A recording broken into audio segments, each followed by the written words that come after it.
Olá, sou Maltos Galvão e agora vamos aprender um pouco sobre a formação do esqueleto, um conteúdo muito importante no estudo da antropologia forense, em especial para a determinação da idade. Vamos agradecer ao Dr. Aloysio, com quem tive a oportunidade de realizar diversos casos, alguns dos quais utilizados para ilustrar este assunto. As proporções do corpo humano foram representadas graficamente por diversas pessoas muito famosas, como você pode reconhecer nos desenhos que estão sendo exibidos. O bebê é exatamente igual a um adulto apenas em miniatura? Certamente que não. Neste desenho, a proporção do polo cefálico varia de um recém-nascido de 1/4 a 1/8. Portanto, a cabeça cresce bem menos do que o corpo. Neste outro esquema, percebemos que com 2 meses de idade fetal, o polo cefálico corresponde a praticamente a metade do corpo inteiro. Imagens de casos reais. À direita, temos o esqueleto de um adulto praticamente formado, no qual eu posso dividir o crânio em 3 terços. O terço superior a partir do násio até o próstio, o terço médio, e o terço inferior. Observem que, neste caso, a proporção é completamente diferente. Chamo a atenção para a proporção entre o tamanho das órbitas e o tamanho total do crânio. A presença da sutura metópica, naturalmente, estamos diante de um recém-nascido. As partes do corpo crescem em taxas diferentes ao longo da vida.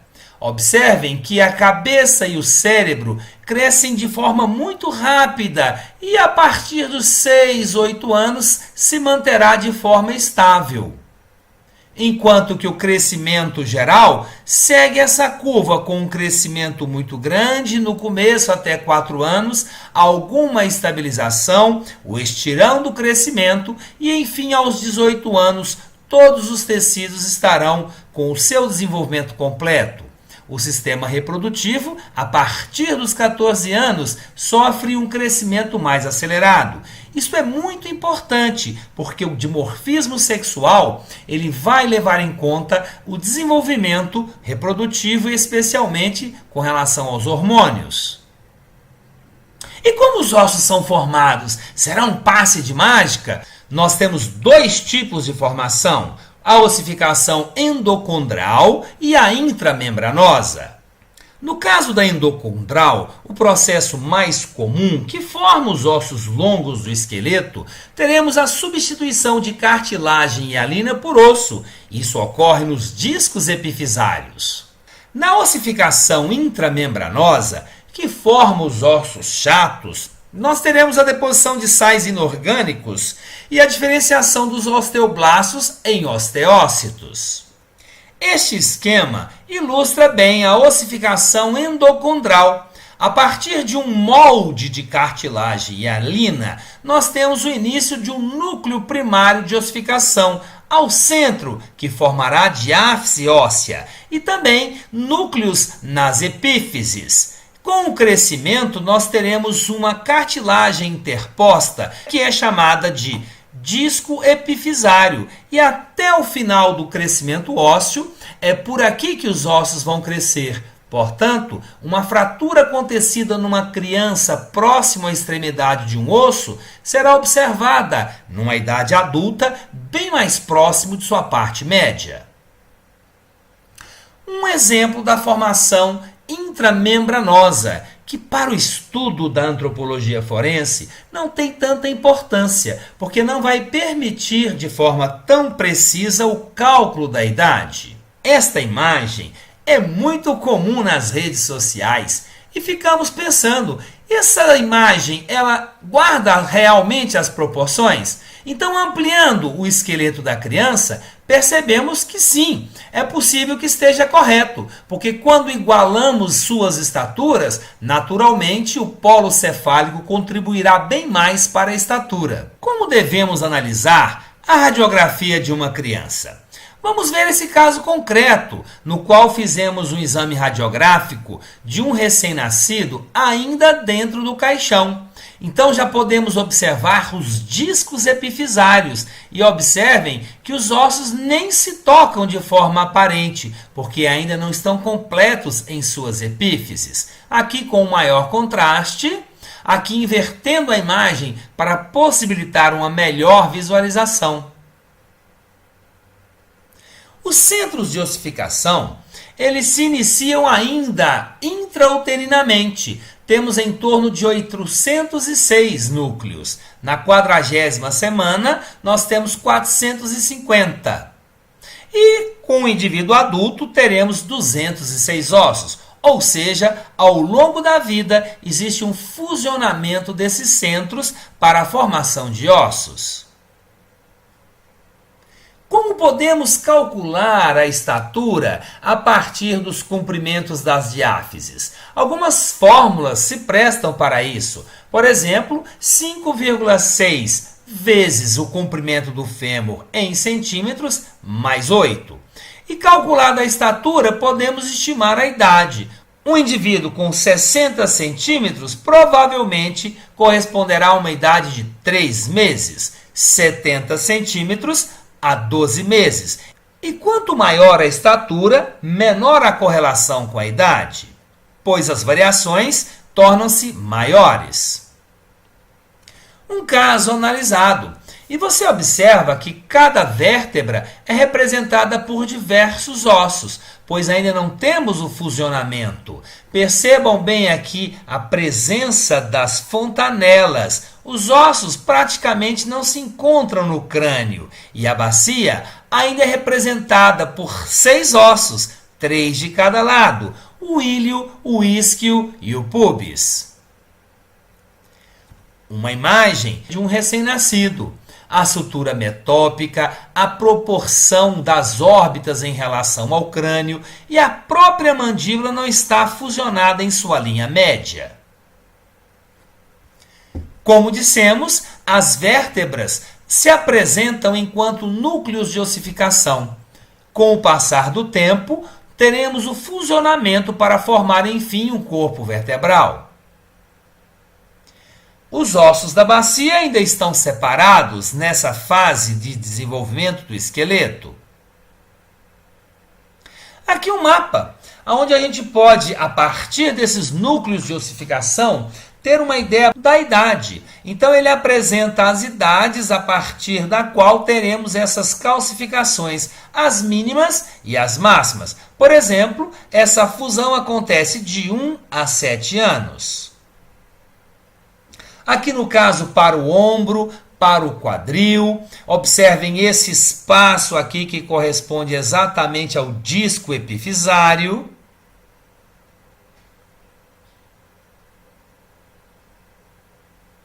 A articulação do cotovelo, por exemplo, com 6 meses, 4 anos, 15 anos. O joelho ao nascimento, 4 anos, 15 anos. A clavícula, a pelve, observe que é como se nós tivéssemos um outro osso que irá se fusionar à crista ilíaca. Os ossos da mão e os ossos do pé, inclusive os da mão, serão muito importantes para a determinação da idade óssea. E aqui esse esquema nos demonstra que os crescimentos a partir das epífises não são proporcionais. Então, como exemplo, na tíbia, eu tenho que o disco epifisário proximal corresponde com 55% do crescimento, enquanto o distal com apenas 45%. No caso da ulna, essa desproporção é ainda maior, com 20% na epífise distal e 80% na proximal. E agora um atlas para o cálculo da idade óssea. E vamos devagar e você vai poder observar passo a passo no caso do sexo masculino, pois esse atlas traz de forma diferente masculino e feminino, com 8 meses, 10, 12, 14, 16, 18. Observe o aparecimento dos núcleos de ossificação e acompanhe na imagem. Se precisar, você volta o vídeo. 28 meses, 30 meses, 3 anos, 3,5, 4, 4,5, 5 e assim sucessivamente. E a partir do conhecimento destas variações, será possível inferir a idade óssea da pessoa a ser analisada, da pessoa ou do esqueleto. E por fim, com 18 anos, já temos uma maturação completa. E aí vem uma grande pergunta. Poderíamos então determinar de forma precisa a idade de uma pessoa a partir do exame dos ossos? Não! Não foi um estudo para finalidade forense. Esse estudo foi feito para saber se a idade óssea está acompanhando a cronológica. E o pressuposto é a possibilidade do assincronismo. Então não podemos afirmar que a idade cronológica seja de 16 anos, porque calculamos a idade óssea como tal. As soldaduras das epífises. Ela acontece em regra dos 13 aos 25 anos e geralmente a gente divide para o estudo na ausência da soldadura, no início, na soldadura recente e na completa, quando não temos mais nenhum vestígio. Vejamos alguns exemplos.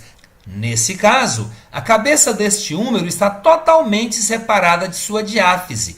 Como se trata de um esqueleto, o disco epifisário, que é cartilaginoso, se perdeu.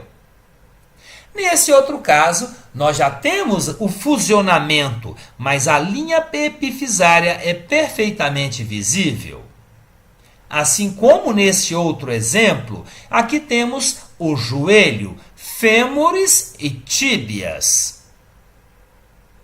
Aqui ainda é possível ver um pequeno resquício da linha epifisária, mas nesse osso de uma pessoa já idosa, você não percebe absolutamente nenhum resquício. O osso está sempre em um processo de remodelação, por reabsorção pelos osteoblastos e a posição óssea pelos osteoclastos. Essa tabela pode propiciar um parâmetro para que você determine a idade pela sínfise pubiana. E a sínfise pubiana, ela segue um padrão diferente. Quanto mais rugoso, mais novo é o indivíduo. E ao longo da vida, ele se torna mais liso. E você pode observar também a questão dos bordos, conforme nós tínhamos naquela tabela. Aqui, uma pessoa bem mais idosa. Os corpos vertebrais também fornecem parâmetros, que são um tanto subjetivos em sua análise para a idade. Então nós temos a formação de estrias juvenis no contorno do corpo e elas se tornam mais pronunciadas, até as soldaduras das epífises. Como exemplo, observe que trata-se de uma vértebra de uma pessoa jovem. Enquanto aqui, além de todo esse processo, já temos a formação de osteófitos, os popularmente denominados bicos de papagaio. Podemos fazer também uma estimativa pelo fechamento das suturas cranianas. E você se lembra que o recém-nascido apresenta seus ossos do crânio afastados para permitir o cavalgamento e facilitar com isso o trânsito pelo canal do parto. Existem verdadeiros espaços, as fontanelas. Então nós podemos dividir essas sinostoses, as sagitais, as coronais, as lamidoideias, para fazer uma análise, mas naturalmente é pouco preciso, porque é uma análise numa idade mais avançada. Nessa ilustração, nós temos a faixa de fechamento. Por exemplo, a parte central da sutura sagital se fecha entre 20 e 40 anos, enquanto as partes anteriores e posteriores em idades distintas. Mas cuidado, as variações são muito grandes de indivíduo para indivíduo. Um crânio de um recém-nascido, onde os ossos nem se encostam, e no caso, o osso frontal representado por duas placas. Essa sutura metópica permanece apenas em 10% da população.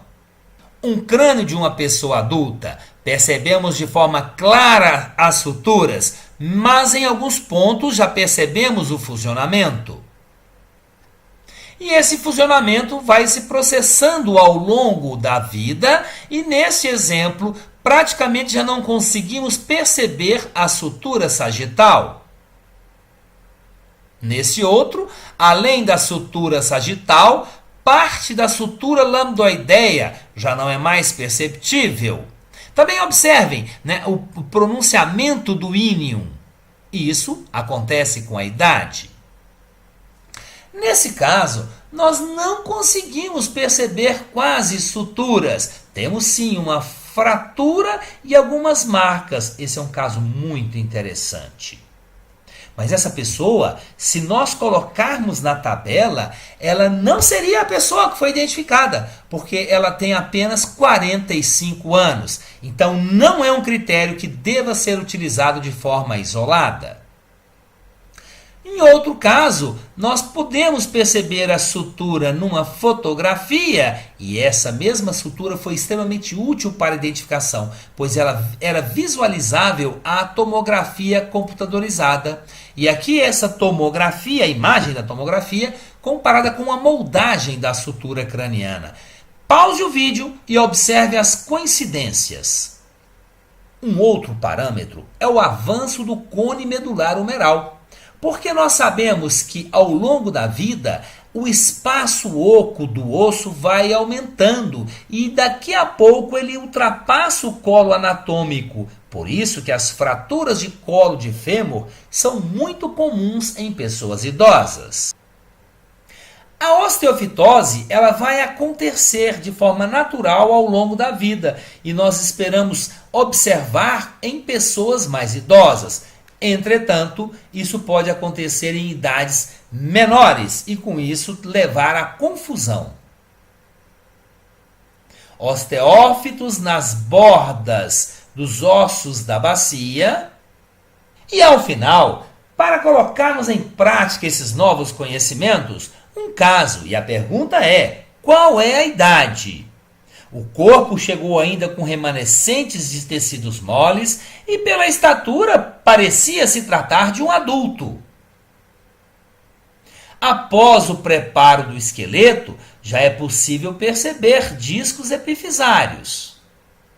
Observemos o crânio, aqui imagens em vistas, e vamos ampliar e perceber, por exemplo, as suturas nasofrontais estão muito evidentes, assim como a sutura sagital e a sutura lambdoideia. Observem a sutura sagital e a sutura coronal, praticamente os ossos não se encontram. Numa análise de uma epífise de um osso longo, vamos perceber o espaço que em vida estava preenchido pelo disco epifisário. Então eu não tenho nem a soldadura desta região. Em dedos da mão eu ainda consigo perceber resquícios da linha epifisária. A bacia apresenta sua sínfise pubiana extremamente rugosa. A borda da crista ilíaca ainda não está soldada, assim como aqui na região do pubis. Uma ampliação da sínfise pubiana com iluminação especial para que nós possamos apreciar melhor o relevo. Nesta radiografia, ainda com os tecidos moles, é possível perceber a região do disco epifisário. Observem que ainda não temos a erupção dos terceiros molares e a sutura intermaxilar e palatina é bastante evidente. Os terceiros molares ainda estão encriptados, tanto de um lado quanto do outro. O exame radiográfico odontológico revela algo surpreendente: a risogênese incompleta dos terceiros molares. E utilizando esta informação, a partir dos conhecimentos dos estudos de Nicodemos, Moraes e Médicis, sintetizados nesse programa realizado por nós temos sim uma faixa de idade que é em torno de 14 a 16 anos. E isto se mostrou extremamente importante nesse caso, porque a partir do cálculo da idade foi possível separar entre as pessoas desaparecidas e encontrar uma delas, que você consegue perceber que a odontologia permitiu a identificação de forma muito clara. Obrigado por assistir o vídeo.